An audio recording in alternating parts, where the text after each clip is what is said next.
సంగారెడ్డి మండలం గౌడిచెల్ర గ్రామంలో ఆషాఢమాసం పురస్కరించుకొని ఆదివారం దుర్గమ్మ తల్లికి గౌడ సంఘం ఆధ్వర్యంలో బోనాల ఉత్సవం ఘనంగా నిర్వహించారు. సర్పంచ్ జ్యోతి రవీందర్ గౌడ్ ఆధ్వర్యంలో బోనాల ఉత్సవం అంగరంగ వైభవంగా నిర్వహించారు. గ్రామంలోని మహిళలు సామూహికంగా బోనాల ఊరేగింపు చేశారు. పోతురాజుల ఆటపాటలు, డప్పు చప్పుల మధ్య ఊరు వాడ ఆధ్యాత్మిక శోభ సంతరించుకుంది. ఈ సందర్భంగా సర్పంచ్ జ్యోతి రవీందర్ గౌడ్ మాట్లాడుతూ గ్రామం సుభిక్షంగా ఉండాలని, పాడి పంటలతో ప్రజలంతా సుఖంగా ఉండాలని కోరారు. ఈ కార్యక్రమంలో గ్రామ పంచాయతీ వార్డు మెంబర్లు, యువకులు, మహిళలు పెద్ద ఎత్తున పాల్గొన్నారు.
మేము బోనాల పండుగ ఈ సంవత్సరం ఘనంగా జరుపుకోవాలని దేవత ఆశీర్వాదాలు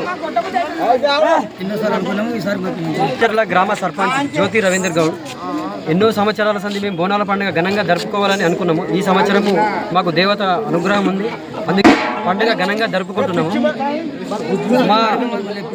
మా ఊరు ప్రజలందరినీ దేవత సుఖ సంతోషాలతో ఉంచాలని, పాడి పంటలు అన్నీ మంచిగా ఉంచాలని మేము బోనాల పండుగ ఘనంగా జరుపుకుంటున్నాం. అందరికీ గౌడిచెర్ల గ్రామ ప్రజలకు బోనాల పండుగ శుభాకాంక్షలు.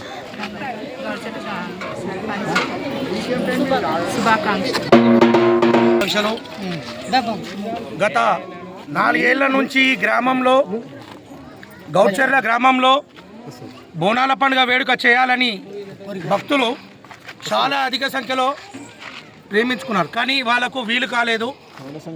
మన గౌండ్ల సంఘం నుంచి నా పేరు గోపికృష్ణ గౌడ్ పోతరాజ్, నేను రామచంద్రపురం విలేజ్కి వచ్చినాను. నా గురువు వచ్చేసి ఆర్కేపురం రాకేష్ అన్న గారు. ఈరోజు భక్తులు అధిక సంఖ్యలో పాల్గొని ఈ బోనాల వేడుక ఘనఘనంగా రంగరంగ వైభవంగా చేస్తున్నారు. ఈ పాడి పంటలన్నీ చల్లంగా ఉండాలి, మన పిల్లలకి ఏ వ్యాధి రాకుండా చూసుకోవాలని అమ్మవారికి కోరుకుంటున్నాను. ఇంకోసారి విజ్ఞప్తి ఏంటంటే గౌడిచెర్ల ప్రజలకి ఈ ఏటు బోనాల పండుగ ఎట్లా సమర్పించుకుంటున్న అమ్మవారికి ప్రతి ఏటు కూడా ఇలాగే చేసుకోవాలి. ఎందుకంటే ఇన్ని రోజులు మీరు ప్రయత్నించారు బోనాలు చేయనికే, మీకు ఏ అడ్డంకు కలిగింది. ఈరోజైతే అమ్మవారు మీ అందరికీ సహకరించింది, కాబట్టి అందరికీ బోనాల పండుగ శుభాకాంక్షలు. అందరికీ నమస్కారం. గౌడిచెర్ల గ్రామ ప్రజలందరికీ నమస్కారం. మా గౌడ సంఘం తరఫున మేము కొత్తగా నిర్ణయించిన బోనాల పండుగ గురించి మాకు ఆనందంగా ఉంది. ప్రతి ఏటా ఇదే జరుపుకుంటామని మనం చెప్తున్నాం. మీకు జై హింద్.